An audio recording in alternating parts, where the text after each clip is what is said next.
आता काय त्यांना काय त्यांचं काहीच राहिलेलं नाही इथे.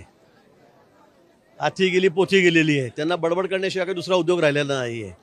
मी त्यांना म्हटलं 17पैकी एखादा निवडून आणा, तिकडे मेहनत करा. पण ते फक्त बोलण्यावरच मेहनत करतात.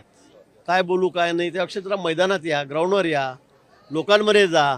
पण त्यांची ती मानसिकता नाही आहे आणि त्यामुळे त्यांच्या पक्षाची अतिशय दयनीय अवस्था झालेली आहे. महापालिकेत काय झालं, नगरपालिकेत काय झालं, आता काय होणार आहे, आपण बघा काय काय होईल त्यांचं पुढे. नाशिकमध्ये गोकुळ गीतेंचा जाहीर पाठिंबा होईल अशी देखील चर्चा सुरू झाली आहे. नाशिकमध्ये गोकुळ गीतेंचा युतीसाठी जाहीर आमचा प्रयत्न तोच आहे. कुठे बंडखोरी होणार नाही. आम्ही सगळे महायुती होऊन एकत्रितपणे लढू, हाच आमचा प्रयत्न आहे. आणि मला वाटतं आज माझी त्याची भेट होईल.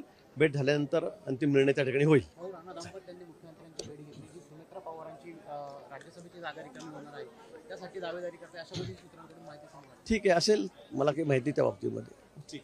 कोणाची इच्छा असू शकते का? जळगावमध्ये देखील उष्णतावी निवडणूक केली आहे. ठीक आहे ना, आता इकडे झालं की तिकडे जाईल.